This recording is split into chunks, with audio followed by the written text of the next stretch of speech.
아멘.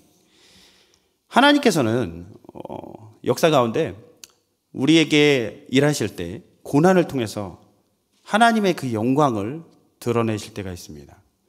오늘 본문 특별히 이 나사로를 살리시는 그 예수님의 행적을 볼 때에 사실 이 나사로를 살리시는 이 행적은 공간복음에는 다른 마태, 마가, 누가복음에는 나오지 않고 오직 요한복음에만 나오는 매우 독특한 사건이죠. 요한복음을 크게 네 부분으로 나눠 본다면 1장은 우리가 아는 대로 서론을 이야기를 하고 있는 부분이에요. 그리고 2장에서부터 12장까지는 이 요한복음의 큰 기적, 표적들을 7가지로 이렇게 다루고 있으며 13장부터 20장까지는 예수님의 고난과 영광에 대한 십자가의 죽으심과 부활에 대한 이 메시지를 담고 있죠. 그리고 21장은 마치 좀 동떨어진 것 같은 이야기로 부록의 형태로 우리가 볼 수가 있죠. 그 중에서 특별히 우리가 살펴볼 이 나사로를 살리는 기적과 같은 기적의 이 이야기는 두 번째 부분 2장부터 12장까지에 이르는 그 7가지의 표적 중에 마지막 사건을 다루고 있는 부분입니다. 예수님께서 죽은 나사로를 살리신 사건은 예수님의 예언적 사건이죠. 예수님께서 자신의 죽음과 부활을 나사로가 죽었는데 예수님께서 살리시는 사건을 통하여서 자기의 죽음과 십자가의 죽으심과 부활을 예고를 하고 있는 내용이에요. 예수님의 7가지 표적의 사건은 각각의 하나하나의 독립된 사건이지만 이 모든 표적의 사건이 예수님의 십자가와 부활의 영광이라는 주제로 굉장히 밀접하게 연관이 되어 있다는 것을 우리는 볼 수가 있습니다. 또 특별히 그 주제를 향하고 있음을 우리가 볼 수 있는데 이것은 십자가와 부활을 통해서 하나님의 영광이 드러나는 것. 그러니까 주님의 죽으심과 부활은 하나님의 영광이 가장 선명하게 드러나는 사건이다라는 것을 우리는 볼 수가 있어요.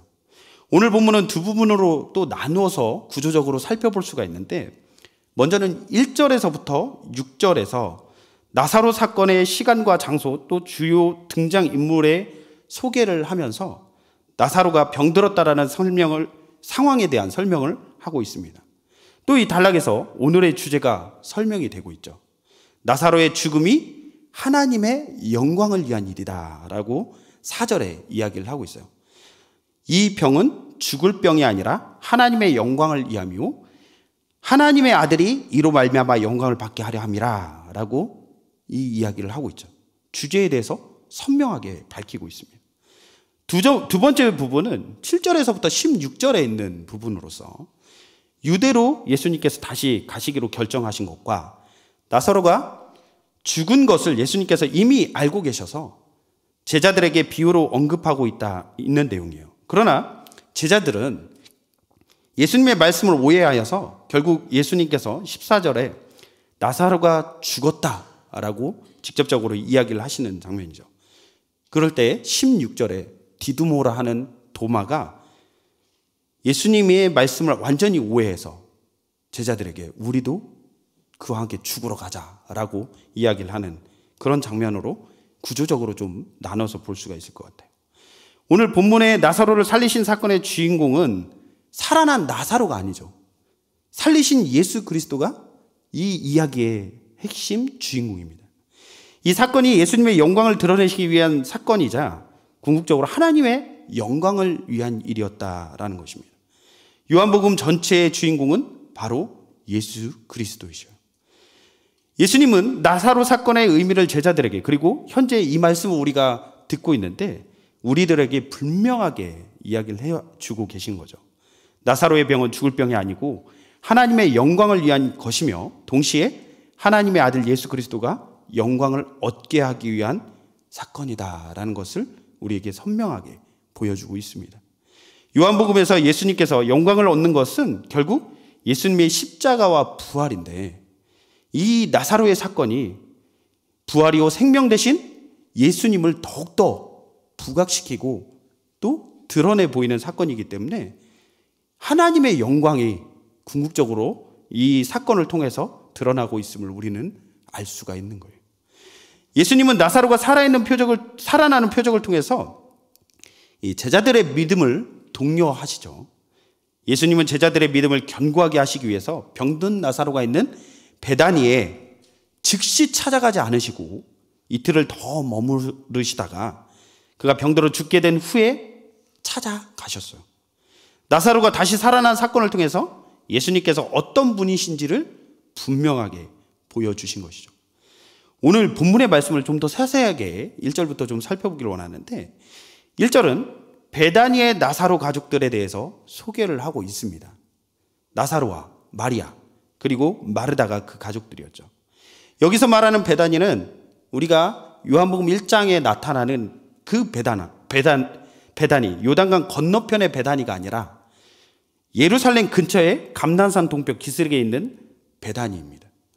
그런데 그곳에 사는 나사로가 병이 들었다라고 이야기를 하고 있어요. 그리고 2절은 좀 더 특별한데 이 마리아에 대해서 상세하게 이야기를 하고 있죠. 마리아는 주님의 발에 향유를 붓고 자신의 머리카락으로 발을 닦던 여인이다라고 소개를 해주고 있어요. 이 마리아의 오라버니가 병들었다라는 것을 이야기를 하면서 이 이야기를 하는 거예요. 사실 마리아가 예수님께 기름을 붓고 그 발에 부은 기름을 머리카락으로 닦았다라는 이야기는 이 요한복음 11장 이전의 이야기에는 나타나진 않죠. 이 이야기가 어디에서부터 나타나기 시작한 어디에 있냐면 12장 2절에서 3절에 나옵니다.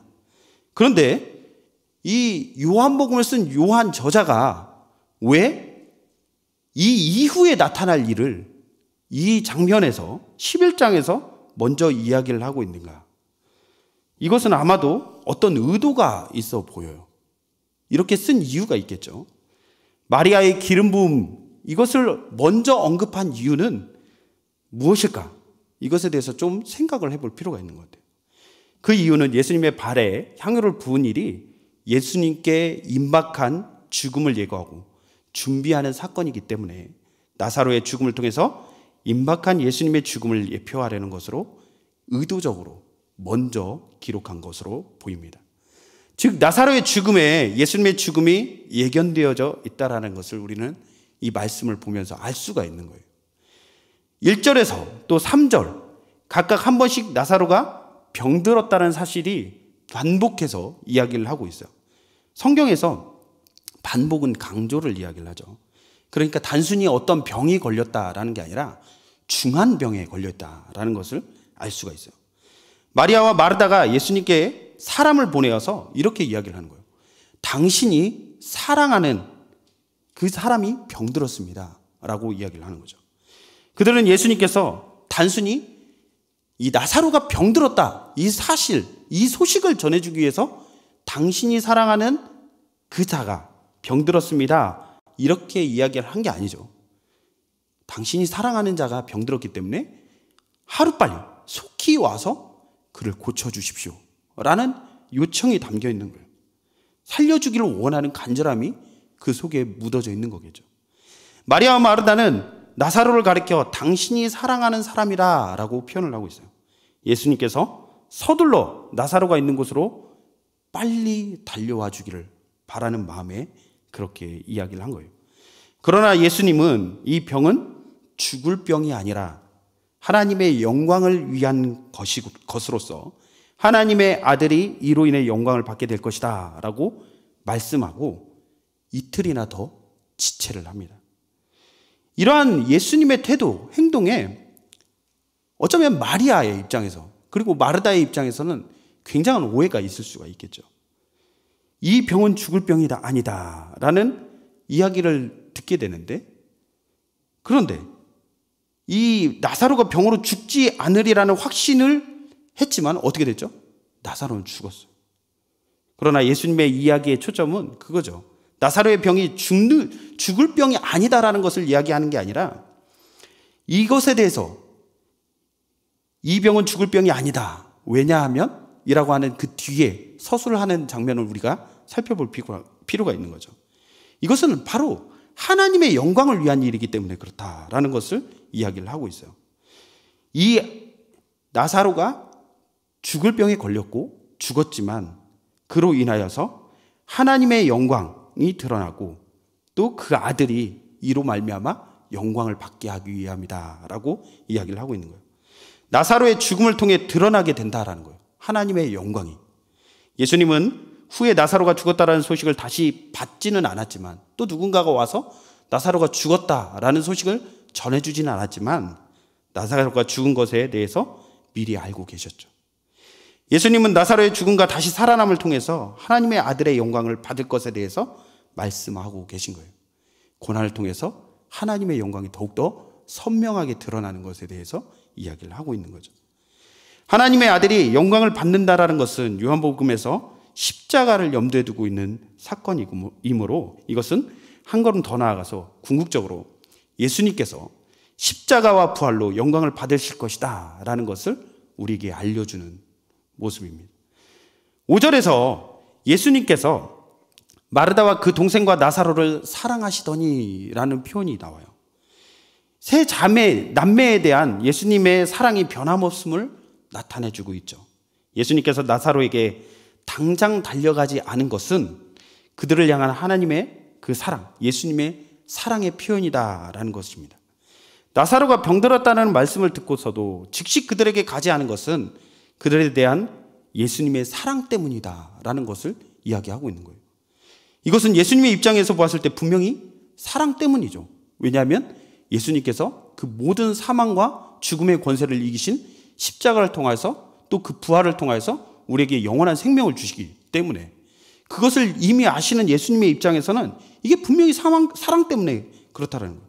그러나 마리아와 마르다의 입장에서 보면 이 나사로가 병들어 죽어가고 있다는 소식을 들었음에도 불구하고 이틀간이나 더 머물러 있다는 것은 상식적으로 이해가 되지 않는 굉장히 어려운 이야기였던 거예요. 그렇기 때문에 나중에 예수님께서 베다니로 찾아갔을 때 21절에 그렇게 이야기를 하죠. 마르다가 예수님께 그렇게 이야기하는 거예요.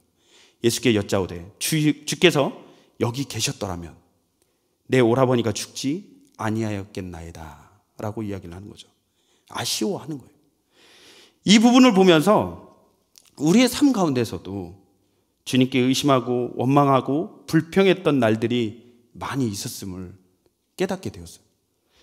내가 생각했을 때, 제 자신을 이렇게 생각을 해봤을 때 내 기도 제목이 대부분 굉장히 순수한 동기에서 하나님께 구하는 것이고 이기적인 것이 전혀 거기에 녹아져 있지 않는 굉장히 하나님의 영광을 위하고 또 내가 하나님께 귀하게 쓰임받기를 바라는 마음에서 하나님께 이렇게 기도를 하는데 하나님께서 들어주지 않을 때가 너무나도 많이 있는 것 같아요.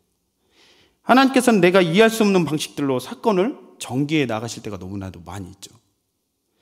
자기 백성을 사랑하시는 하나님이라면 당연히 이렇게 하지 않으셔야 되는데 우리의 상식과 이해로는 도저히 이해 안 되는, 하나님의 타이밍은 나의 기대와 나의 생각과는 너무나도 많이 동떨어져 있음을 우리는 느낄 때가 너무나도 많아요. 당연하다라고 느꼈던 것들이 너무 당연하지 않게 느껴지고 그런 적이 너무나도 많죠. 하나님께서 원하시면 꼭 이번만큼은 성공하게 해주세요 라고 간절하게 기도했던 때가 한두 번이 아니었죠. 그러나 그 기도대로 이루어지지 않을 때가 너무나도 많았습니다. 그때의 좌절과 절망감은 저와 또 우리 모든 성도님들에게 큰 상처와 또 아픔이 된 적이 있죠. 그런데 그 모든 좌절과 절망 그 가운데서도 하나님께서 주시는 은혜가 있었어요. 그리고 그 은혜를 경험하면서 기다리고 인내했더니 하나님께서 결국 마침내 이렇게 은혜를 주시고자 이 고난의 시간을 허락하셨구나. 그런 걸 깨달을 때가 분명히 있더라는 거예요. 그분의 방식 그리고 그분의 타이밍은 도저히 우리에게 이해가 되지 않을 때가 너무 많죠. 마르다와 마리아가 나사로를 잃은 이야기를 들으면서 나는 그것이 어쩌면 나만의 슬픔이고 나만의 그 애통이 아니었구나 라는 사실을 깨닫게 되면서 굉장히 위로를 좀 받았던 것 같아요. 이 두 여인은 하나님의 아들을 직접 대면하고 하나님의 아들인 그 예수 그리스도가 사랑하는 자들이다라는 표현을 할 정도로 깊은 교제를 하는 사람들이었음에도 불구하고 예수님께서 나사로가 긴급하게 필요한 상황 가운데서도 지체하는 모습을 보면서 이해되지 않은, 굉장히 상처를 많이 받는 그런 모습이 보여지는 거죠. 예수님은 왜 소식을 듣자마자 급히 베다니로 가지 않았을까? 왜 그 사랑하는 자를 살려주지 않았을까? 예수님은 형제를 잃은 사랑하는 친구들, 그 사랑하는 친구들이죠. 마르다와 마리아를 사랑하는 자들이라 표현을 했으니까. 그 슬픔에 공감하시면서 나사로의 죽음에 대해서 눈물을 흘리시잖아요. 죽음의 고통 앞에서 그들과 함께 울어주셨어요. 죽음은 어디까지나 하나님께서 원하시는 것이 아니라 죽음은 죄의 결과인데 예수님께서 그 마음을 공감해 주시면서 그들과 함께 눈물을 흘려주신 거죠. 일이 어떤 문제가 우리 생각대로 되지 않을 때 하나님께 더 좋은 때와 더 좋은 방법이 있음을 우리는 알아야 합니다. 우리 앞에 놓여진 현실의 문제가 굉장히 크게 느껴질 때 우리는 주님이 지금 어떤 상황으로부터 나를 구해주고 계신지를 사실은 잘 몰라요. 그 상황이 어떤 상황인지 잘 알지 못해요. 전체적으로 우리가 볼 수가 없기 때문에. 하지만 만일 우리가 모든 것을 하나님의 은혜이다 라는 그 생각을 가지고 하나님을 더욱더 신뢰하는 마음으로 이 모든 상황과 환경들, 그리고 우리의 문제와 상황 앞에 정말 이런 은혜의 관점으로 이 상황들을 바라본다면 우리는 늘 하나님께 감사하게 될 것입니다. 왜냐하면 그 은혜를 경험하게 될 것이기 때문에 그렇습니다. 하나님이 나와 동행하고 계시는구나. 하나님께서 나의 강함이 되어주고 계시는구나. 그 사실을 분명히 경험하게 될 것이기 때문입니다. 예수님께서는 이틀 후에 제자들에게 다시 유다 지역으로 가자라고 이야기를 하셔요. 제자들은 놀랍죠. 예수님, 지금 피한 이유가 유대인들이 돌로 쳐 죽이려고 하기 때문에 피한 것 아닙니까? 라는 그 사실을 이야기를 해드려요. 유대인들이 당신을 돌로 치려 했는데 왜 거기를 다시 가려고 합니까? 라고 이야기를 하는 거죠. 이에 예수님께서 낮이 12시간이 아니냐 라고 하면서 사람이 낮에 다니면 이 세상의 빛을 봄으로 실족하지 않을 것이다 라고 이야기를 해주셨어요.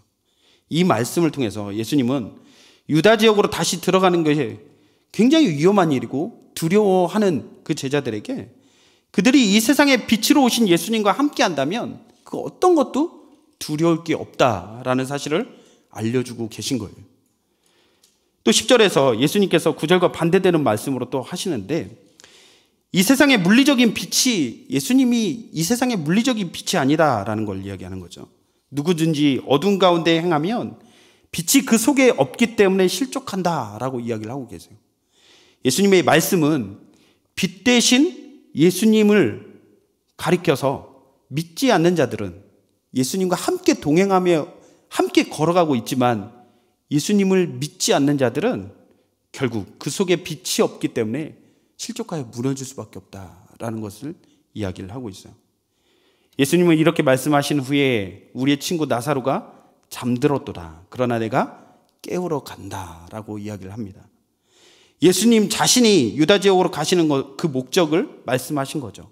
제자들은 그 말씀을, 그 뜻을 깨닫지 못해서 예수님이 말씀하신 나사로가 잠든 것을 진짜 잠드는 걸로 오해를 했죠. 그러나 예수님은 그가 죽었다라는 것을 이야기해 주셔요.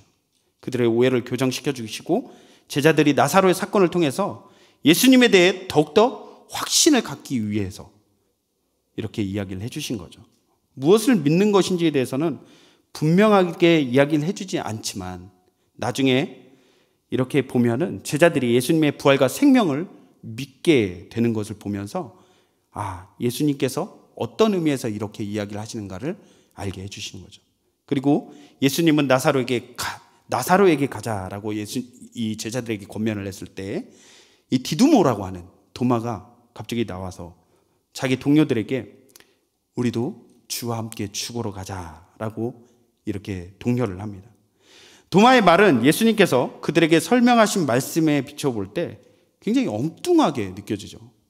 예수님은 분명히 제자들에게 누구든지 낮에 다니면 이 세상의 빛을 보므로 실족하지 않는다. 즉 나와 함께 있으면 이렇게 무너지지 않는다. 나와 함께 있으면 결코 실족하지 않는다라고 분명하게 밝히고 있는데 이것에 대한 분명한 이해가 없는 모습을 보여줘요.